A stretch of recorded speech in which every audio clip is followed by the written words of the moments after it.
ಆದಿಯಿಂದಲೂ ಸೃಷ್ಟಿಯ ಮೂಲ ಸ್ತ್ರೀಯಾಗಿದ್ದಾಳೆ. ನಮ್ಮ ಭಾರತೀಯ ಸಂಸ್ಕೃತಿಯಲ್ಲಿ ಸ್ತ್ರೀಗೆ ಅವಳದೇ ಆದಂತಹ ವಿಶಿಷ್ಟವಾದಂತಹ ಗೌರವ, ಸ್ಥಾನ, ಮಾನ ಎಲ್ಲ ಇದೆ. ಭಾರತೀಯ ಚಿಂತನೆಯಲ್ಲಿ ಮಹಿಳೆಯರ ಪಾತ್ರ ಇತಿಹಾಸದುದ್ದಕ್ಕೂ ಸಾಂಸ್ಕೃತಿಕ, ಆರ್ಥಿಕ ಮತ್ತು ರಾಜಕೀಯ ಹೋರಾಟಗಳ ಮೂಲಕ ಭಾರತೀಯ ಸಮಾಜದ ಬೆನ್ನೆಲುಬಾಗಿ ಇದೆ. ಶಿಕ್ಷಣ, ಉದ್ಯಮ, ತಂತ್ರಜ್ಞಾನ, ವಿಜ್ಞಾನ, ರಾಜಕೀಯ, ಸೇನಾ ಹೀಗೆ ಹಲವಾರು ಪ್ರಮುಖ ವಿಚಾರಗಳಲ್ಲಿ ಸ್ತ್ರೀ ಪ್ರಮುಖವಾದ ಪಾತ್ರವನ್ನು ವಹಿಸ್ತಾಳೆ. ಶಕ್ತಿ ಮತ್ತು ನಾಯಕತ್ವದ ಪ್ರತೀಕವಾಗಿ ಸ್ತ್ರೀ ಹೊರಹೊಮ್ಮಿದ್ದಾಳೆ.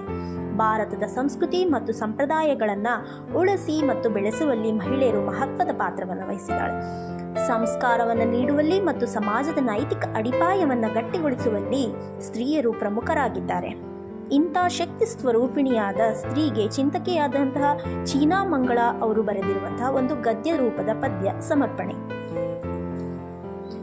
ಮಗಳೇ, ನೀನು ಬಳುಕುವ ಬಳ್ಳಿಯಲ್ಲ, ಬೆಡಗಿನ ಭಿನ್ನಾಣಗಿತ್ತಿಯಲ್ಲ, ಸುಕೋಮಲ ಸುಮಲತೆಯಲ್ಲ, ಹಂಸತೂಲಿಕಾ ತಲ್ಪದಲ್ಲಿ ಮಲಗಿ ವಿರಹ ವ್ಯತೆಯಲ್ಲಿ ಸೊರಗಿ ಚಂದನದಲ್ಲೊಂದಾಗಿ ಕರಗಿ ಮರೆಯಾದವಳಲ್ಲ.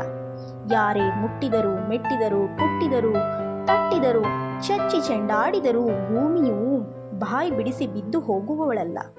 ಹೆದರಿ ಹಿಮ್ಮೆಟ್ಟುವ ಉತ್ತರನೂ ಅಲ್ಲ, ಸೋತಾಗ ಒರಗಿಕೊಳ್ಳಲು ಪುರುಷ ಭುಜವೇ ಬೇಕೆಂದೇನಿಲ್ಲ.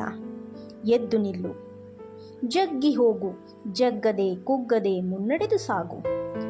ಕಲ್ಲು ಒತ್ತಿದರೆ ಒತ್ತಲಿ, ರಕ್ತ ಬಂದರೆ ಬರಲಿ, ಬಿಸಿಲೇರಿದರೆ ಏರಲಿ, ಬಿರುಗಾಳಿ ಬೀಸಿದರೆ ಬೀಸಲಿ, ನೀ ಧೈರ್ಯಗೆಡಬೇಡ.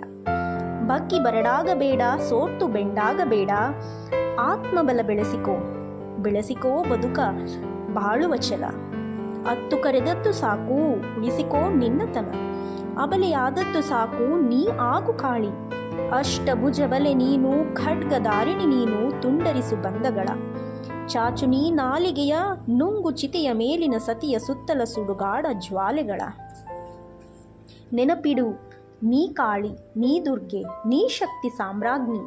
ಅಶಕ್ತೆಯಲ್ಲ, ದುಃಖಹಾರಿಣಿ ದೇವಿ, ದುಃಖಿ ನೀನಲ್ಲ. ನೀ ಬೆಳಕೆ ಹೊರತು ಕತ್ತಲೆಯಲ್ಲ. ನಿನ್ನ ಭಟಿಪರ ಪೊರೆವ ಗಾಯತ್ರಿ ನೀನು, ಯಮನನ್ನೇ ಗೆದ್ದಂತ ಸಾವಿತ್ರಿ ನೀನು, ಭಸ್ಮಾಸುರನನ್ನು ಭಸ್ಮೀಕರಿಸಿದ ಮೋಹಿನಿಯು ನೀನು, ಜನಕನ ಸಭೆಯಲ್ಲಿ ಯಾಜ್ಞವಲ್ಕನನ್ನೆದುರಿಸಿದ ಗಾರ್ಗಿ ನೀನು, ಸತ್ತ ಜನರನ್ನೆತ್ತ ಬಂದ ಪಾವನೆ ಗಂಗೆ ನೀನು, ವೀರ ವಿವೇಕಾನಂದಲಿ ಮಿಂದ ಶಕ್ತಿ ಶರದಿ ನೀನು, ವೀರ ವಿವೇಕಾನಂದದಲ್ಲಿ ಮಿಂದ ಶಕ್ತಿ ಶರದಿ ನೀನು.